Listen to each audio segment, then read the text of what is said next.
El suicidio es un problema de salud pública muy importante, rodeado de estigmas, mitos y tabúes.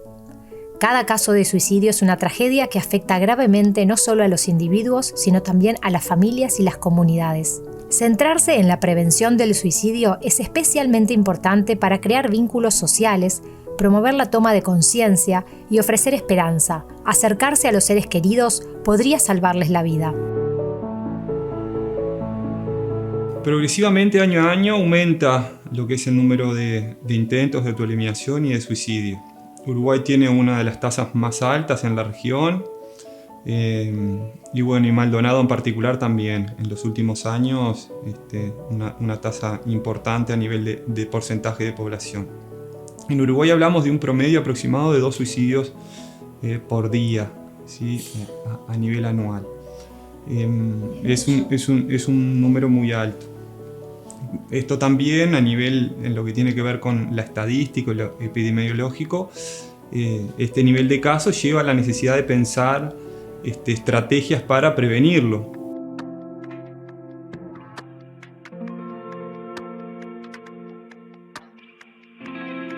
Bueno, la realidad es que en Uruguay, ahora las últimas cifras que se estuvieron publicando el 17 de julio, dando un aumento bastante notorio en la etapa adolescente, entre los 15 y los 19 años.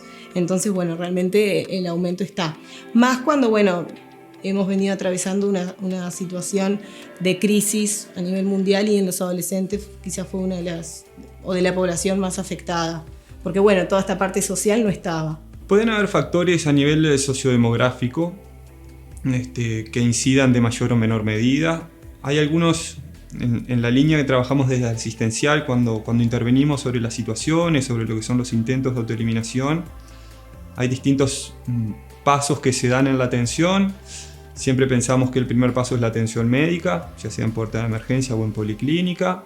Una vez que el médico toma contacto con una situación o se valora que lo que ha sucedido es un intento de autoeliminación, ahí se da paso a una serie de acciones para determinar la atención que se va a brindar.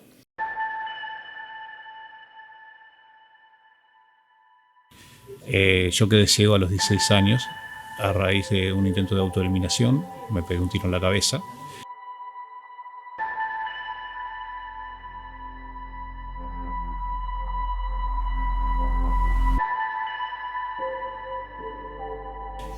Ya había tenido otros intentos antes. Más allá de la decisión por la cual uno llegue a querer pensar en quitarse la vida, nunca el motivo es suficiente. Tuve que quedar ciego para aprender a ver. Me intenté matar con pastillas, me intenté matar intentando ahorcándome, me intenté matar una vuelta subí al edificio Rafael, que tiene 10 pisos, y por suerte no me tiré, pero hasta que un día me pegó un tiro en la cabeza. Fue mi último intento de suicidio.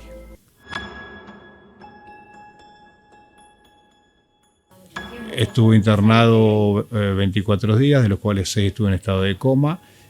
Según el médico no tendría que haber muerto porque se salva 1 de 1.000.000 de lo que hice, lo que causó que yo tomara la decisión de pegarme un tiro. No mejoró. La vida sigue para el resto del mundo. Uno se estropea la vida. Las cuestiones del ánimo, del humor, lo emocional, lo afectivo están muy ligados a este tipo de situaciones y es un aspecto importante a atender en los espacios que llevamos adelante. Hay una realidad que cuando hablamos ya sea de intento de autoeliminación o de situaciones similares, hablamos de un momento de crisis. Como toda crisis hay desborde, ¿no? Entonces, si nosotros podemos trabajar en poder afrontar esa situación con otras estrategias, quizás estrategias de afrontamiento más saludables, todo esto indudablemente que con tratamiento, ¿no? Ya sea psicológico en un espacio de psicoterapia y psiquiátrico con un tratamiento farmacológico, ¿no? Pero con el cumplimiento de esos tratamientos también nosotros trabajamos mucho con referente familiar, ¿no? Entonces eso también es importante porque la persona vive en un entorno y con ese entorno también hay que trabajar. Porque para el entorno también es muy difícil. Primero poder comprender por la situación que está atravesando, ¿no? Pero además de, cómo poder afrontar ciertas situaciones. Entonces es muy importante ahí también el trabajo con la familia. Y en ese momento, obviamente, un apoyo adecuado psicológico, de repente que las personas, mis padres y demás, en su momento cuando empecé con los primeros intentos de suicidio, haber buscado la ayuda profesional adecuada, que en ciertas formas, digamos, se hizo lo básico. El sanatorio, porque caí internado en una oportunidad que estuve en estado de coma, estuve 14 días internado, en ese momento tomé pastillas para matarme, con 14 años, y cuando me atendía el psiquiatra me preguntaba, ¿te arrepentiste? No. Ah, bueno, ven el viernes que viene que te doy tal pastillita. El viernes que viene, ¿te arrepentiste? No, más pastillita. Nunca hubo una profundización más que darme pastillita. Tal vez en primer momento sí es importante una escucha atenta, una escucha con tranquilidad, poder comprender lo que la otra persona está transmitiendo, lo que está sintiendo en ese momento, sus emociones. Y bueno, y buscar apoyo puede ser ya sea llamando a emergencia móvil para solicitar atención médica en ese momento.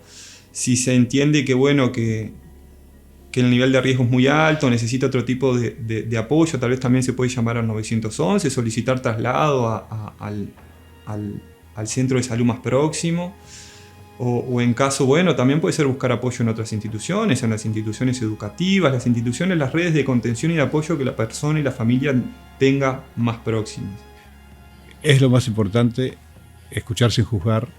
Es lo más importante tratar de potenciar a la persona, a motivarlo a hacer actividades que, digamos, le provoquen estados de felicidad. O sea, hay varias formas y, por supuesto, hacer un seguimiento. Por supuesto, si tiene la suerte de tener una familia que lo acompañe, más aún, no siempre se tiene. O sea, el tema es realmente involucrarse en el caso de los profesionales, con el paciente, y buscar las soluciones directamente con el paciente y su entorno a lo posible también. Los suicidios son prevenibles con intervenciones oportunas. Abordar la complejidad de las conductas suicidas comienza por identificar los factores de riesgo y de protección. Estos factores suelen actuar de forma acumulativa y aumentan la vulnerabilidad a la conducta suicida. Aunque la relación entre el suicidio y los trastornos mentales está bien establecida, muchos suicidios también pueden producirse de forma impulsiva en momentos de crisis, como una pérdida económica o un desamor. Algunos factores de protección son las relaciones personales sólidas, las creencias religiosas o espirituales y las estrategias de afrontamiento y prácticas de bienestar positivas. También es importante entender y sensibilizar que también hay un mito asociado a esto de que, bueno, quien puede prevenir es un psicólogo, un psiquiatra, un médico. Bueno, no. Todos como parte de la sociedad podemos prevenir que suceda algo así, ¿no? ¿Cómo? Detectando que, por ejemplo, un amigo, un hermano, un vecino está atravesando una situación que no lo vemos como usualmente lo veíamos. Entonces hacemos algo con eso. Vamos y le preguntamos cómo estás, ¿no? Podemos tener esa conversación con cualquier persona, y en eso de poder escuchar activamente, desde la empatía, ¿no? El entender cómo el otro se puede estar sintiendo, habilitarlo al diálogo, ¿no? Y decir, bueno, ¿qué puedo hacer por ti? ¿Cómo te puedo ayudar? Desde ahí ya estamos previniendo, como persona que forma parte de una sociedad, más allá de todo, ¿no? Después, para uno mismo, el que está atravesando esta situación, es muy importante poder hablarlo, ¿no? Ya sea con alguna persona en confianza, y si no encuentra alguna persona en su entorno de confianza, en alguna consulta médica, poder hablarlo, para desde ahí que se pueda abrir todo este abanico de ayudas que hay. Hay que preguntar directamente, ¿te matarías? ¿Tienes ganas de morir? Porque una pregunta de ese a tiempo puede llegar a hacer un clic en la persona, y que se abra y hablar de su dolor, y que pueda buscar ayuda a tiempo. Siempre se puede salir de la ideación suicida. Y también lo que tiene que ver con los factores contextuales, ¿no? Culturales. No es lo mismo una situación donde tal vez esté como muy presente este mito de que hablar sobre el problema o que no se debe hablar sobre el tema, que una situación cultural que habilite al diálogo, que habilite a expresar emociones, que habilite a hablar a una persona de lo que siente en ese momento. Un contexto que habilite el acceso a la atención en salud. Cuando uno tiene ese pensamiento negativo, lo que tiene que hacer es tratar de hacer acciones positivas, aunque no tengas ganas. O sea, yo en este momento estoy viviendo una situación que es de las peores que he pasado en mi vida y no pienso matarme. O sea, pienso en que sé que voy a salir del estado, y lo que busco es justamente hacer deporte, vincularme con personas que pueda hablar en positivo, tratar de salir del foco de lo que en este momento me está causando dolor, porque como siempre digo, el dolor es inevitable. Lo que es opcional es el sufrimiento. Uno elige sufrir o no sufrir. Hay otro mito muy instalado, que es que una persona cuando realiza un intento de autoeliminación o cuando surgen las ideas de autoeliminación, esas ideas van a persistir para siempre. Ese es un mito que lo que nos muestran los datos y la intervención a nivel de las distintas disciplinas es que no siempre esas ideas persisten. Una vez recibida la atención, el acompañamiento, si se logra una adherencia adecuada a los tratamientos, una participación en los distintos espacios pensados para esto, es posible que la persona pueda transitar periodos de su vida sin volver a repetir estas ideas o sin volver a repetir intentos de autoeliminación, y tal vez en ocasiones que no vuelvan a surgir.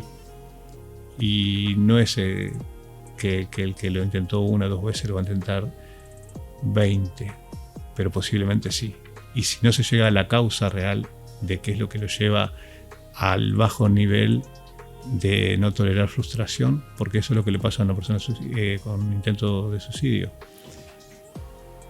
Tienen bajo nivel de resistencia a las frustraciones. Quien dice que se va a suicidar no lo va a hacer, o es un llamado de atención. Bueno, eso realmente es un mito, y un mito muy preocupante que se siga sosteniendo. Porque, sí es un llamado de atención, pero no con esta connotación negativa de no lo va a hacer. Porque eso es una señal. Si la persona lo dice, hay que entender qué puede estar pasando por su cabeza en ese momento, o desde hace mucho tiempo, ¿no? Ahí ya nos está diciendo que está sufriendo, que no está atravesando un momento donde esté ni contento ni alegre, sino todo lo contrario. Entonces, de alguna manera nos está pidiendo ayuda. A nivel, me parece que familiar, hay algunos aspectos que son importantes tener en cuenta, que tienen que ver tal vez con lo que son los daños a nivel emocional. Lo pienso más desde lo que es situaciones de violencia intrafamiliar, situaciones de abuso sexual infantil, situaciones familiares donde esté presente el consumo problemático de alcohol o de otras sustancias. Entiendo que tal vez esos son factores que puedan afectar más, que puedan a nivel emocional y anímico ser más perjudiciales que otros aspectos de la organización familiar, como puede ser una familia monoparental o en ese tipo de situaciones. El porcentaje aumenta, digamos. O son factores de riesgo, son situaciones que nos hacen estar atentos, porque sí, son circunstancias que pueden aumentar la probabilidad de que se repita un intento de autoeliminación. Siempre pensando esto, siempre nosotros desde el espacio del comité de seguimiento, como atendemos personas que ya han realizado previamente un intento de autoeliminación, siempre lo valoramos en el entendido de cuáles son los indicadores que nos puedan hacer pensar que se va a repetir. El suicidio es una muerte que se puede evitar, y todos tenemos la potestad y las herramientas para prevenir un suicidio buscando ese acercamiento.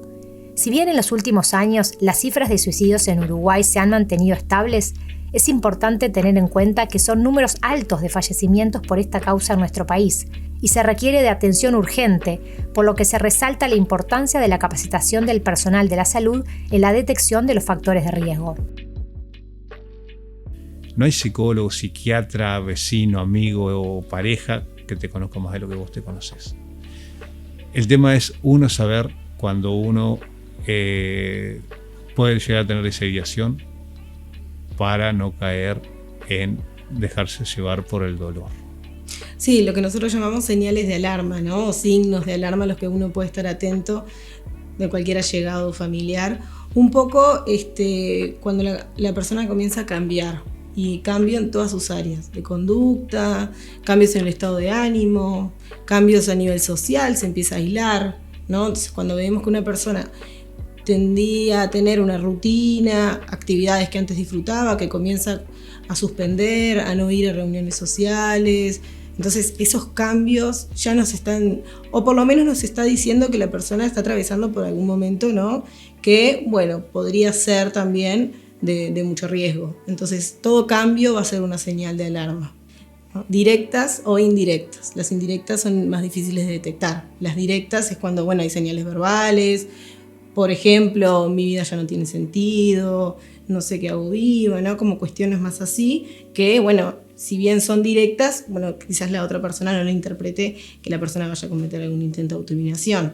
Pero después tenemos las señales que no son directas, que es todo esto cuando sucede, por ejemplo, con los adultos mayores que comienzan a regalar sus pertenencias, ¿no?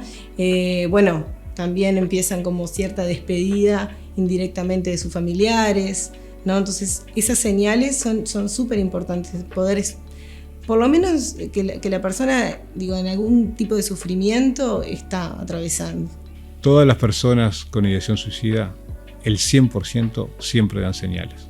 Cualquier compañero de trabajo, cualquier vecino, cualquier amigo, un familiar puede, sabiendo cómo hacerlo, detectar que una persona puede llegar a tener ideación suicida. Y ninguna señal hay que minimizarla. Hay gente que dice, ese que dijo que se iba a matar, se quiere hacer ver. Quizás quiere llamar la atención o no, pero por las dudas tratémoslo como que es un suicida en potencia. Una persona que cambia los hábitos, que lo ves que se empieza, digamos, lo ves diferente en ciertos aspectos de conducta, de que no se está cuidando como se cuidaba, de que empieza a regalar cosas, de que lo ves que está teniendo actitudes que son nocivas para sí mismo, como los jóvenes que andan como loco en moto, por ejemplo, haciendo piruetas, una cosa y otra. Hasta eso es una posible señal de que se está queriendo un poquito. La persona comienza a tener pensamientos y no es que al día siguiente toma la acción. Entonces pueden aparecer estos pensamientos, después pueden remitir, es decir, pueden desaparecer o bajan y suben de intensidad. Y después comienzan a tener un poco más de cuerpo, ese pensamiento comienza como a bajar más a tierra. Entonces, por eso es importante tener en cuenta que forma parte de un proceso, porque si lo entendemos como proceso, podemos estar más atentos a la prevención. Porque quizás la persona comienza con estos pensamientos y puede pasar un año que la persona está con estos pensamientos. Cuando se siente frustrado por algo, una persona que se intentó matar y no lo logró, y de repente pasó un año, 2, 3, 4, pero se vuelve a sentir frustrado por alguna otra cosa, puede volver a hacer un reincidente, y cada vez que lo va a intentar de una forma más agresiva, más violenta, hasta que lo logre.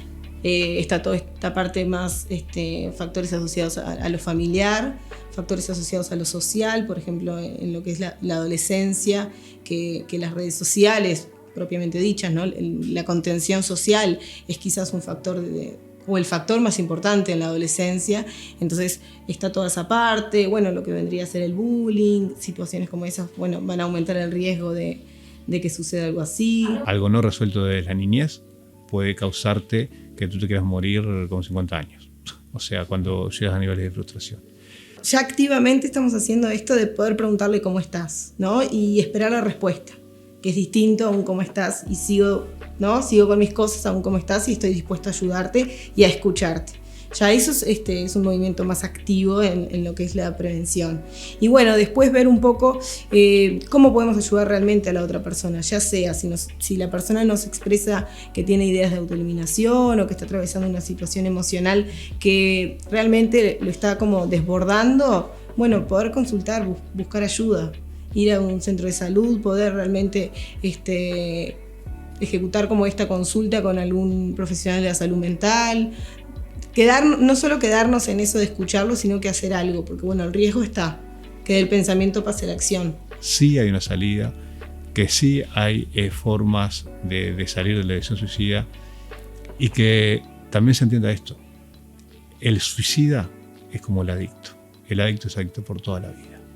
La persona que intentó matarse varias veces está latente esa ideación suicida. Dadas las circunstancias que están y que no podemos cambiar y que tenemos que aceptar que hay cosas que no podemos cambiar, ¿no? Bueno, ¿qué hago con eso? Bueno, a esta persona la acompaño, por ejemplo, ya sea al espacio con psicólogo, a la consulta con psiquiatra, monitoreo de que realmente esté yendo a las consultas, si hay tratamiento farmacológico que lo esté cumpliendo, ¿no? Le expreso mi propia preocupación al médico que está monitoreando ese tratamiento, ¿no? Es más que nada acompañar, porque hay ciertas circunstancias que no las vamos a poder cambiar. Lo ideal es que de prevención de suicidio se hable todo el año. Es lamentable que en Uruguay que solo se tome como el 17 de julio el día de prevenir el suicidio y que pasa el resto de los 364 días del año. La línea de prevención del suicidio es un servicio de atención telefónica de carácter nacional que tiene por objetivo contribuir a disminuir los intentos de autoeliminación o los suicidios a nivel país. La línea 0800-0767 funciona durante las 24 horas, todos los días del año, sin importar a qué prestador de salud esté afiliada la persona que consulta. Es atendida por un equipo de profesionales que han sido capacitados para la tarea. Es importante entender y poder tener presente de que como seres humanos todos tenemos emociones y sentimientos y es muy importante poder hablar sobre eso que nos pasa.